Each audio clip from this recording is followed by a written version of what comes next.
Wow. So much for 6 a.m. How's it going, guys? Welcome back. So today did not start off as planned at all. My original plan was to wake up bright and early before the sun comes up, get out here, and try to hit those stripers that people are talking about, as well as some other bass.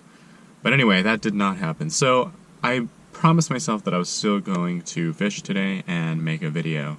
So this is what I'm going to do.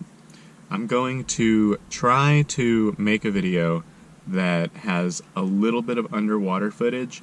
Some of you might remember the last time that I tried to make an underwater video. My GoPro started doing some weird stuff and started malfunctioning, but luckily I still had the year warranty and I was able to get this new one. Uncle Mark helped me with all that, and apparently the representative that he spoke to said that you can put it underwater and that the malfunction was not related to me putting it underwater. I don't know how much I believe that. Yesterday, when I was fishing, I did put it underwater for about 5 minutes, and it's working fine. Nothing bad happened. I still technically have the year warranty. I have not had this GoPro for a year yet, so I'm going to take a little risk and try it again, and try to get some cool footage, maybe of some small bass or something like that. Yeah, we'll see how it goes.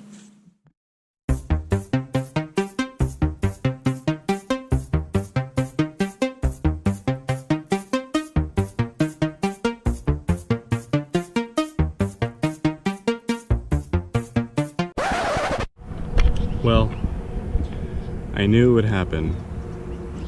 I just didn't know it would happen like this.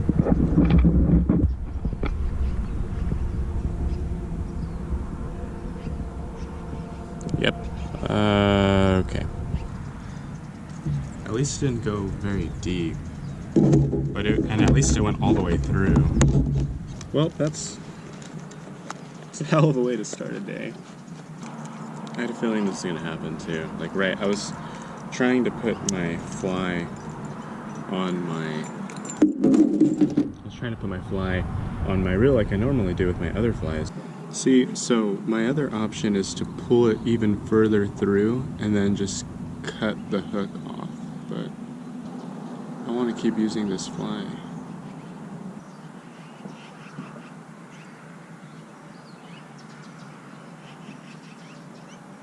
There we go. Cutting a fly out of my thumb. There we go. Good as new. Sort of.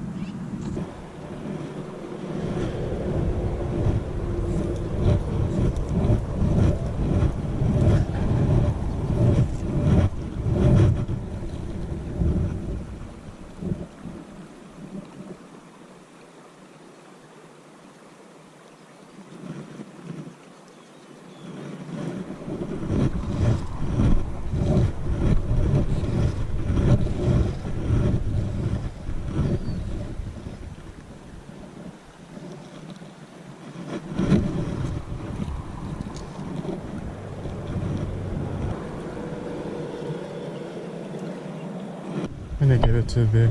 Folks said I gave him too lots. Okay. Do you want the fish? I'm not gonna eat it.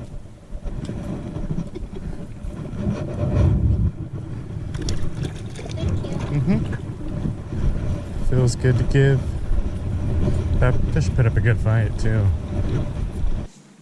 Hey guys, so I'm actually gonna end this video with an in-house outro, I guess. The reason being that this day that I went out, it just wasn't overall the best day. I woke up late, as you saw. I got a hook in my thumb, and I just wasn't fishing in my normal spot, and so the overall fishing wasn't very good. My focus wasn't there, but there are some things that I wanted to talk with you guys about. One of our viewers asked me a question about bass fishing. What are you using? Is that a 5-weight? And to answer that question, I was using a 5-weight 8-foot rod, as well as floating weight forward 5-weight fly line. That will get you by with bass fishing. A lot of more experienced fly fishermen will say, no, you need that solid like 6 or 7 weight at least, and just to like really pull out those big, those big bass out of the reeds or whatnot. And that is true. But if you're just starting out and you're just trying to if you have like a lot of open area, not a lot of structure that you would need to pull a bass out, then a 5-weight's going to be fine. Plus, I think it's just more fun to fight the fish. I've never been the kind of fisherman that likes to just muscle fish in. I don't really like to fish that way. I like to play the fish. I like for it to be a little bit more fair, because it's a greater sport that way. Other than that, the one thing I did want to talk about too, because this is something that I did not know. So I bought a popper for fly fishing for bass, and I noticed that my casting wasn't going very good, or very well rather, and I was thinking about why is that? Do I need heavier line, or what's going on? And I think that is an aspect that is true, but after doing a little more research, I learned that your casting actually changes when you're dealing with heavier flies, something that was a little bit hard to find at first. But normally when you're fly fishing, you have this straight line with your rod tip. You're kind of casting out in a straight line, and then the line follows, and once it's all the way out, you move your back cast, and then the line follows and folds back the other way. But with heavier flies, i.e. poppers, or heavier streamers, I guess in my case, you actually don't want that straight line. When you're going back on that straight line or forward on that straight line, the heavier fly will actually follow a little bit lower, which means that it could hit your rod, it could get all tangled up, or even break your rod. So that's not something you want, and that was something that I was running into. I was trying to cast this popper, and I would hit my rod, or it just wasn't working. It was being really dumb. But with a heavier fly, you actually want to do more of an arc, and I guess that's just to kind of bring that heavier fly over your rod so you don't damage anything or hit yourself, I guess, too. For those of you who do happen to watch my videos and are just getting into fly fishing, I could give you beginner advice, and that advice is that do not take your fly rod that you just got out onto the water. Do not start on the water. I cannot stress that enough. Go to a park, an open park with some grass or whatever, that has no trees around, obviously, and practice your forward and back casts and just shooting line, as well as your roll casts. Those two will really help you a lot, especially the roll cast. I practice those two casts, and the roll cast has come in, I've used the roll cast more than I have just a regular basic forward and back cast. That has made the difference between catching fish and not catching fish. Because in a lot of cases, you're not going to have room for that back cast. And if you try, I've tried, I'm going up at an angle just so I'm not hitting some shrubs behind me. And it gets really frustrating, and it's harder to shoot the line forward.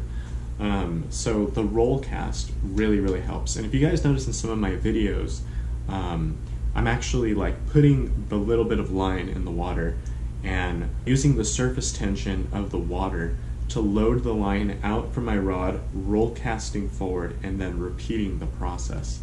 And that helps a lot when you have very little room.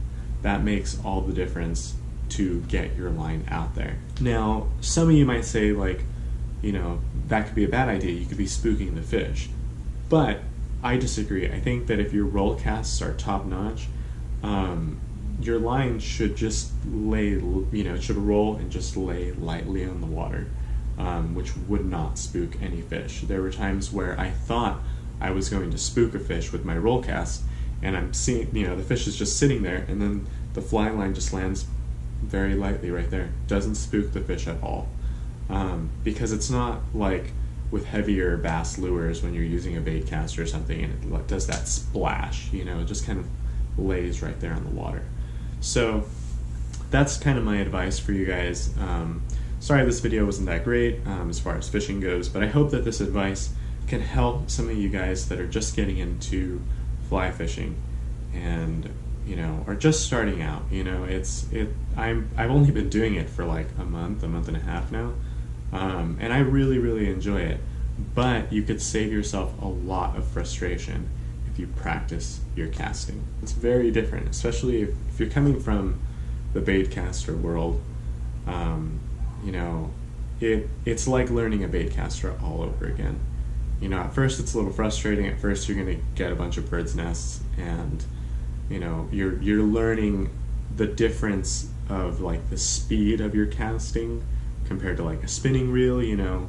And so with fly fishing it's the same thing. You know, you're just learning a bait caster all over again.